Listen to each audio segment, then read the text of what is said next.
Hi, Gloria Lybecker here with Healing You. I was thinking back on my experience in life, and I recognized a life lesson that I learned more recently, but it actually started way back when I was a younger girl. Let me start with a story. I got to go to a sleepover. It was a slumber party. Those were all the rage when I was younger. And my best friend had a whole bunch of us all over together. And one of the things we got to do was go out and go on this hike. And gosh, I think there must have been 12, 15 of us. I really don't remember. It was a big group of girls, and we were having so much fun. And I felt really comfortable with who I was. And as we were hiking and we're all excited, there was this new girl that was in school, and she'd been invited too. And we got to this crossroads where we were going to choose to go one way or the other way. And I recognized now that I was a leader because people looked to me for what direction to go. I said, well, let's go this way. And this other girl, she said, no, we're not going that way. We're going to go this way. I don't remember all the conversation, but I do remember the result was that I did my best to stand my ground and have people follow me as this other direction that I preferred, and everybody went the other way. Well, that really was a deal breaker. I didn't know what to do with it. And no one stayed with me. I didn't have a compass. I'd never experienced this before. And what I did was I fell into a shadow belief that I'm all alone and I don't matter. And I went back up to the house by myself and stayed there and called for a ride to go home. And my life was different for quite a while because I lived in this shadow belief that I'm all alone and that I don't matter. And I didn't have the skill sets to navigate the conversation with my friends. So it was a bit of a surprise to unpack this one when I was sitting with what's it like when you're in conversations, especially in groups, and you're feeling good about yourself, and then all of a sudden you notice you start to withdraw from the conversation. What is it that's triggering you? Maybe it's because somebody speaks up with authority and they snap at other people when they don't do what they want, which reminded me of the experience I had with this new girl in school. And you find yourself then doing your best to bend over backwards to accommodate everyone. And you don't want anyone to be disappointed, so you do your best to avoid that ever happening.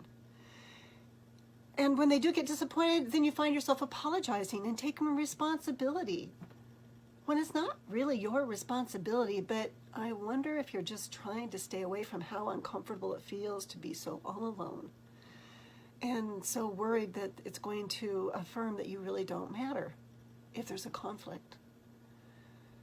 So you end up being taken for granted in your relationships, and there's a lack of consideration and care for what your experience is.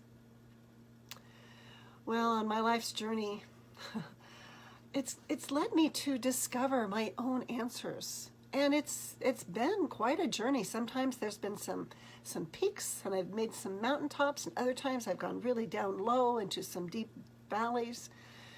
And yet, when I can develop my capacity to enjoy the journey wherever I'm at, I found that it is possible that you can start to notice your patterns when they arise. So if the pattern is that you withdraw and become passive, when somebody comes in with a different preference than yours, you can start to notice it. And rather than withdrawing, you can stay engaged in the conversation. Curiosity is key to stay engaged. Even, or especially when others have a different perception or a different preference, and they make it known. So you can allow people to take responsibility for their own actions and for themselves, rather than feeling compelled to be responsible for the world. And you can have the courage, you can develop the courage to be able to name what your own preferences are and to allow that to be okay. And when those preferences aren't congenial, and then you can take different paths, and you can agree to allow that to be okay too. Even if the other people are feeling upset about it, we don't have to take on other people's stuff. And that's the truth. Oh, so, on my path, what I've done is I've developed for myself, I love trees. And so using the imagery and visualizations of the trees, I've created a Healing You guide. And this guide is like a compass for life. When you're out there and you're on these paths and it can get so confusing, and which path do you take? This guide really supports you to slow down, call a pause, and to be right where you are. And it supports you to navigate through your inner jungle and to find your roots of connection so that you're able to be empowered to literally lean into life with enthusiasm and even excitement, and looking forward to what might come next with curiosity and interest. So that's a journey that I'd invite you to consider taking. You can start at my website at Healing You Sanctuary.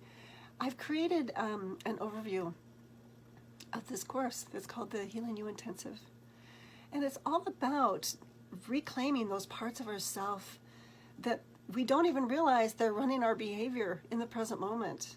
And when we can learn how to take our own hand in that way, we get to begin a new journey where we lean into life. So be empowered. Check me out, healingyoursanctuary.com. Thanks for being on the journey with me today. Healing You.